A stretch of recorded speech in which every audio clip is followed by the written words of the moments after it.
El Señor esté con ustedes. Evangelio de nuestro Señor Jesucristo según San Marcos. Jesús regresó a la casa y de nuevo se juntó tanta gente que ni siquiera podían comer. Cuando sus parientes se enteraron, salieron para llevárselo, porque decían, es un exaltado. Los escribas que habían venido de Jerusalén decían, está poseído por Belzebul y expulsa a los demonios por el poder del príncipe de los demonios. Jesús los llamó y por medio de comparaciones les explicó, ¿cómo Satanás va a expulsar a Satanás? Un reino donde hay luchas internas no puede subsistir, y una familia dividida tampoco puede subsistir. Por lo tanto, si Satanás se dividió, levantándose contra sí mismo, ya no puede subsistir, sino que ha llegado a su fin.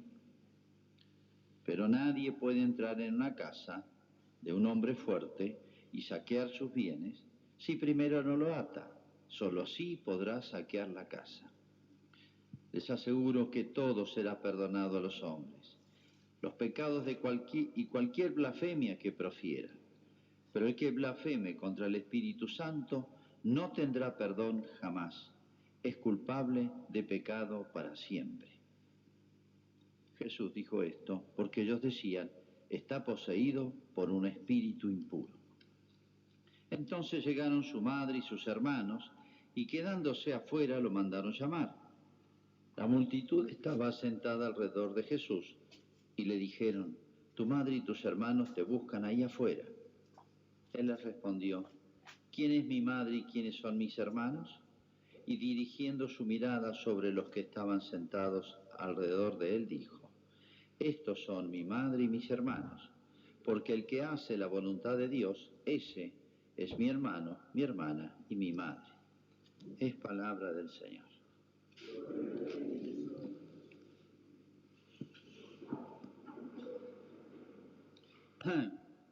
Bien, como escuchamos en la primera lectura, el relato de la creación del hombre, la mujer, los primeros momentos de la humanidad, Adán y Eva.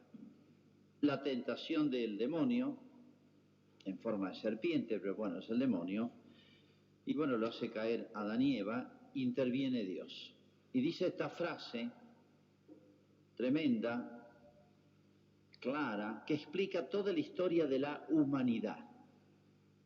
Explica la historia de la humanidad. La historia de la humanidad no es la guerra entre el primer mundo, el tercero, los países desarrollados, no desarrollados, tecnológicamente, los ricos, los pobres.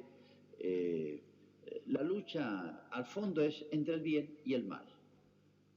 Y acá lo dice Dios en esta palabra, le dice el demonio, pongo enemistad entre ti y la mujer. Esa mujer es María.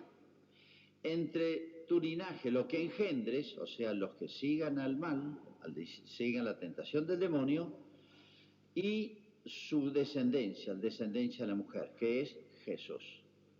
Él y ella te aplastarán la cabeza, María y Jesús le van a aplastar la cabeza al demonio, y tú le morderás el talón. La cabeza es lo principal, el talón es lo último. Como diciendo, de ahora en adelante, o sea, desde la época de Adán y Eva en adelante, desde el comienzo de la humanidad, empezó una guerra espiritual entre el bien y el mal, encabezados por un lado el demonio y del otro lado Jesucristo y María, el Redentor y la corredentora, María y su hijo y su madre. Esta es la lucha de la historia de la humanidad, entre el bien y el mal. A veces se confunde, se embrolla, pero a veces es muy claro esta lucha entre el bien y el mal. Bueno, lo digo porque ahora en esta semana se deciden cosas importantes y entenderán que no es el Mundial de Fútbol, a ver si pasamos la primera ronda y pasamos la segunda y llegamos a finales. Estamos todos absorbidos en eso. Se debate en la Argentina, ya empezó el debate, entre el homicidio de los inocentes, llamado aborto, mal llamado interrupción voluntaria del embarazo, y facilitarles la vida, que la da Dios a esos niñitos y han sido concebidos con la voluntad, sin la voluntad de la madre, con lo que sea. Pero es un niño, un ser humano inocente.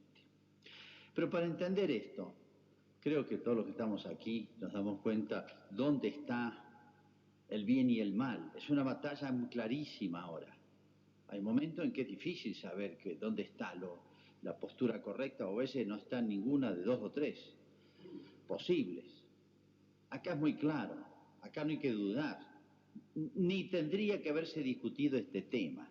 Pero bueno, hace más de un mes que están exponiendo en el Congreso brillantes expositores, psicólogos, médicos, abogados, etcétera, especialistas. Más razones yo creo que no se pueden dar. Pero fíjense, para entender esto, creo que por naturaleza, por instinto, por olfato nos damos cuenta dónde está la razón. Voy a explicar una cosita para que tengan más fundamento, porque a veces este tema va a seguir en la calle. Entre partido y partido es un tema que va a quedar instalado, aprueben lo que aprueben los diputados. Y a veces sabemos lo que está mal, pero no sabemos argumentar. A veces sabemos lo que está bien, pero no sabemos argumentar, defenderlo. Yo les voy a dar unas nociones muy sencillas, para que tengan más herramientas para hacerlo. Hay tres clases de leyes. Hay tres clases de leyes y no más. Tres clases de leyes, pero entendamos ley en un sentido muy amplio. La ley es lo que ordena los seres para que haya orden. ¿Cómo se define la ley? Es el orden que pone la inteligencia para el bien de un grupo. En un equipo de fútbol, si no hay un capitán y si no hay un reglamento, eche los 11 jugadores a la cancha de un lado y de los 11 de otro y se agarran a piñas. Tiene que haber un reglamento, una ley, que ponga orden. Y hay un referee que la hace cumplir. Es muy simple, esto pasa hasta en una banda de ladrones. Hay un jefe y hay un reglamento. Cómo vamos a trabajar y cómo vamos a repartir el botín. Donde hay seres humanos, tiene que haber alguien que ponga un orden. Ese orden es lo que llamamos ley. Hay tres clases de leyes. Una, que a veces no estamos acostumbrados a considerarla, es la ley divina. ¿Por qué creen que hay orden en el universo? ¿Por qué funciona la naturaleza? ¿Por qué funciona el cosmos? Más lo estudiamos, más nos admiramos. Rincón que estudiemos de este universo, la ciencia moderna se queda cada vez más azorada, asombrada por este orden admirable que hay desde el funcionamiento de un átomo, la energía solar y el movimiento de los planetas, y una plantita, cómo funciona. Este equilibrio en la naturaleza. Hay alguien, que se llama Dios, que no solamente creó el cosmos, y a veces nos quedamos ahí, Dios creó todo. Dios ordena, gobierna el universo. Si Dios dejara un instante, una fracción de segundo, en poner orden en este cosmos, no digo que se arma un lío, vuelve todo a la nada, desaparece. Poco pensamos tal vez en esto, de lo que habla muchísimo la Sagrada Escritura. Pero bueno, primer tema, Dios tiene una ley que es su propio pensamiento, su propio plan de acción. Dios es legislativo, ejecutivo y judicial, todo a la vez. Legisla, crea, es mucho más que todo eso, ¿no? Muchísimo más que todo eso. Pero si hay un orden en el universo, hay un ordenador. Y ese ordenador lo hace con un plan inteligente. Poner orden es propio de un ser inteligente. Bueno, el universo es admirablemente ordenado. Hay un ser infinitamente grande, una inteligencia infinitamente poderosa que pone orden a este cosmos. Nadie podría hacerlo si no es Dios. Se llama esta ley divina o ley eterna. Segundo nivel, las criaturas. Las criaturas, hay un orden, hay una ley, hay leyes físicas. La ley de gravedad, yo suelto una piedra y ¡bum!, cae para abajo. Es más, el hombre ha ido estudiándola y dice que esa piedra cae con movimiento uniformemente acelerado. leyes de la física, de la química, leyes de los líquidos, la presión de los líquidos, y nos recordamos nuestro secundario que nos hacían estudiar en física o en química, todas esas leyes de la naturaleza. ¿De dónde vienen esas? ¿Quién las puso? ¿Un científico? No, descubrimos que estas leyes físicas y químicas están en la naturaleza y que el agua hierve a 100 grados de temperatura cuando está a nivel del mar. Y a medida que sube, hay menos presión atmosférica y hierve antes el agua. Esto es matemática, son leyes físicas. Siempre se cumplen. Hace 10 años, 100 años, 1000 años, 10 millones de años. Las leyes físicas se mantienen. Esas mismas leyes parecidas están en los vegetales. Todos los años llega la primavera y las plantitas no hay que explicarles que tienen que brotar.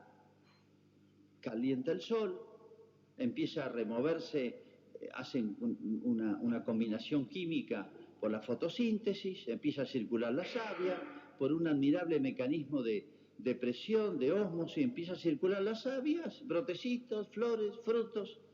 El duraznero sabe que da duraznos y el banano sabe que da bananas. ¿Hay que explicarle esto? ¿Hay que darle un decreto, ley? No, solitos. Qué inteligente que es, una fábrica de duraznos. Es genial un durazno. Nosotros lo sabemos fabricar un durazno. Lo hace la naturaleza. ¿Es inteligente? No. Dios, que es el inteligente, le puso esa ley física, biológica. Por eso lo hace siempre igual y bien. No se rebelan los durazneros. Este año no vamos a dar nada. Estamos enojados porque nos han tratado mal. En los animalitos, más admirable todavía. Las abejas. ¿Ustedes creen que las abejas saben física, química? Van, buscan de las plantitas el polen y transforman una fabriquita de miel. Es genial la miel. Es genial la miel. Pregúntenle a los que conocen el tema. No sé, es un invento. Dice, qué maravilla el invento, qué inteligentes son las abejas. No son inteligentes, son burras totales. ¿Qué son? Tienen instinto. ¿Quién les enseñó? ¿Quién les puso en su naturaleza eso? Dios. Acá el inteligente es Dios que inventó las abejas y les puso en su instinto eso. ¿Quién le enseña a cazar un puma? Desde chiquitito tiene el instinto. La mamá, pero la mamá no la sienta a dar clases de cacería, de guanacos, de potros. Es instinto. Acompaña a la madre y después hacen solo. Hay que explicarle qué alimento es nocivo o no. No, por instinto los animales lo saben. Tantas cosas. ¿Cómo sabe un cóndor cuando murió un animal a 10, 20, 50 kilómetros que ni siquiera se ve? Mate a un animal en la cordillera, ¿qué dice esperar? Al ratito empiezan los cóndores a dar vuelta. ¿Cómo hicieron para darse cuenta? Yo no sé. El instinto, la vista, el olfato, no sé qué es. Qué inteligentes son los cóndores. No son inteligentes. Siempre van a hacer lo mismo. Se llama instinto. Pero no funciona bien, no falla. Es admirable. El inteligente es Dios, que fue capaz de crear estos seres con el instinto y se va heredando de padres a hijos. Se transmite. ¿Desde cuándo? Desde siempre. Y va a ser así siempre. Pero no solamente las piedras, las plantas, los animales obedecen perfectamente a la ley de Dios. Podemos llamar ley natural. Leyes físicas, leyes biológicas, instintos naturales.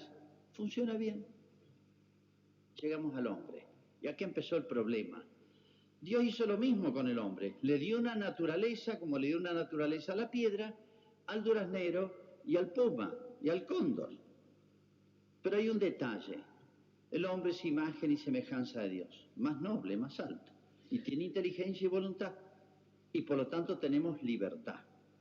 Podemos rebelarnos a cumplir esa ley. Y si el duraznero los duraznos indicados no se van a unir para decir no vamos a producir más duraznos porque nos tratan mal, ni los pumas van a rebelarse y van a decir, bueno, listo, no como más esto, vamos a cambiar el régimen alimenticio. El hombre sí puede hacerlo. ¿Qué es lo que debe hacer el hombre? Conocer esa ley que hay en él, que ni la abeja ni el cóndor pueden hacerlo porque no tienen inteligencia, no se dan cuenta de los genios que son, pero el hombre sí puede conocer esa ley. San Pablo lo dice expresamente. La ley que está impresa en sus corazones. Corazón significa inteligencia y voluntad. O sea, el hombre puede darse cuenta de esa ley, qué es lo que debo hacer y qué es lo que no debo hacer, qué es lo que está bien y qué es lo que está mal, qué es lo que es verdadero y qué es lo que es falso, qué es lo que es justo y qué es lo injusto. El hombre tiene una ley natural, impresa por Dios, genial, mucho más alta, mucho más genial que la que ha puesto en los animales. Bueno, y esa ley tiene principios, esa ley puede enunciarse, hay que hacer el bien y hay que evitar el mal. Eso está impreso en el corazón del hombre. No hagas al otro lo que no te gusta que te hagan a vos, eso está impreso en el ser humano. No castigues nunca al inocente, eso está impreso en el corazón humano. Esto es la ley natural. A cada uno hay que darle lo suyo. El que obra mal merece un castigo, el que obra bien merece un premio, y no al revés. Eso no hace falta que yo haga un curso en la universidad para que me dé cuenta. Eso lo aprende uno solo. No hay que engañar a los demás, no hay que mentir. Eso está impreso en el alma. Y muchas cosas más. Bueno, se llama ley natural. ¿Qué le corresponde hacer al hombre? Conocerla con su inteligencia y con su voluntad, practicarla. Pero de una manera libre, de manera que uno podría no hacerlo. Entonces aquí empezaron los problemas para Dios, el ser humano. Hay un tercer nivel de leyes, son las leyes humanas, que son necesarias. Hay que hacer una ley de tránsito.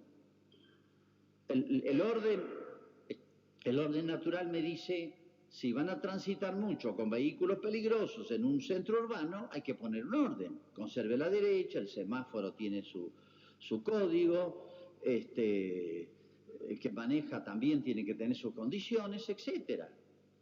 Entonces hay leyes humanas, hay que hacerlas así. Dios ha dicho eso, la sociedad humana tiene que organizarse, tiene que hacer leyes, claro. Cada país tiene su constitución, tiene su código de comercio, sus leyes de tránsito, sus leyes en el ámbito educativo. Mire, hasta una cancha de básquet y de fútbol hay un reglamento y una ley para que haya orden.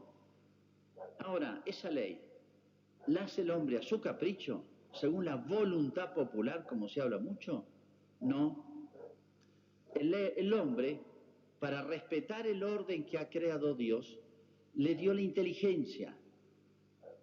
¿Para qué? Para que conozca su naturaleza humana y haga leyes conforme a la naturaleza humana, o sea, que sean para bien de la naturaleza humana. Si yo obro injustamente, estoy dañando mi naturaleza humana.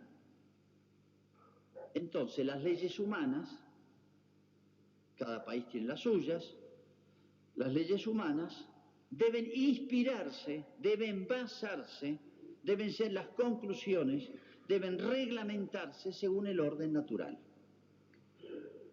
Es decir, esa ley que Dios ha puesto en el ser humano y le da la posibilidad de conocerla y libremente practicarla. Toda ley que contradiga, toda ley humana en este tercer nivel, reitero los niveles, ley divina y eterna, es la de Dios al crear y gobernar el universo. Ley natural en las criaturas creadas y ley humana. Todas las leyes humanas para ser legítimas, para ser verdaderas, para ser válidas, para ser buenas, que es de la esencia de la ley, deben estar acordes, inspiradas, guiadas, ordenadas por la ley natural. Toda ley humana que contradiga una ley natural está haciendo daño al hombre. Y no es una ley, es una antiley. No debe ser obedecida, debe ser rechazada. Debe ser rechazada. Es inválida como ley. Hoy se habla mucho y nos hemos acostumbrado mal. La voluntad popular, la voluntad mayoritaria es representada en fulano, nuestros representantes decretaron esto y ya está. Puede estar mal. Puede estar mal, no depende de la voluntad mayoritaria, no me interesa que toda la humanidad menos uno se enfrente contra el orden natural puesto por Dios. Va a estar siempre mal. No se trata de números, se trata de razonamientos sensatos, lógicos. Para eso nos dio Dios la inteligencia, para conocer la ley natural y concretar las leyes humanas.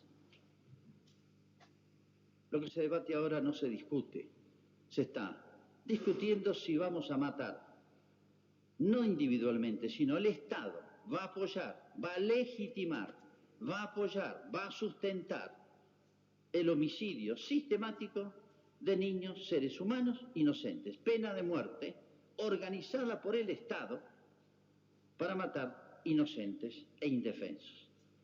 Es una monstruosidad que nunca en la historia de la humanidad se ha dado.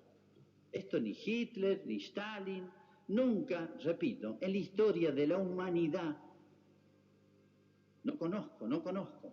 ¿Haya habido abortos? Sí, pero cuando el Estado se organiza y lo hace ley, significa lo legitima, lo apoya, lo defiende. Y el que se opone va a estar penado. El médico que no quiere hacerlo van a venir ya las reglamentaciones contra ellos, y los enfermeros, y hospitales, y docentes en las escuelas que discutan la ley. Como pasa con el matrimonio igualitario, es contrario al orden natural. Dios lo hizo varón y mujer. No hay matrimonio igualitario. Y hemos hecho una ley que lo legitima y le da derechos. Y hemos contradecido el orden natural. Bueno, no sé si es claro, pero son argumentos muy fuertes, muy evidentes. Fíjense las frases tal vez más duras que dijo Cristo en su vida, en su ministerio, fue esta que está acá y acabo de leer. Todo pecado será perdonado, pero el que peque contra el Espíritu Santo no tiene perdón, ni en esta vida ni en la otra. ¿Qué significa eso? Merecería una explicación más extensa. Es aquel que se cierra a Dios, a la fuente del perdón. Es como el suicida, no quiere que lo ayude. Si pidiera, ayúdenme, que me siento mal, bueno, salvaría su vida. Pero no quiere que lo ayude, se va solo y se suicida.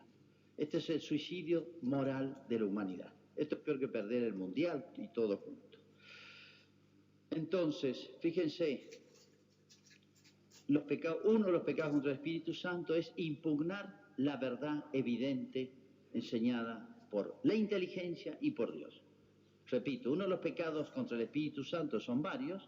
Uno es el odio a Dios, otro es el ateísmo. Si no hay Dios, ¿quién me va a perdonar? ¿A quién le voy a pedir el perdón? Me suicido, me hundo solo. Uno de los pecados contra el Espíritu Santo es impugnar, enfrentar, desafiar la verdad, conocida por inteligencia, evidente y manifestada por Dios. El tema del aborto o de la vida del inocente no es un tema de religión, como lo han planteado en la Cámara de Diputados.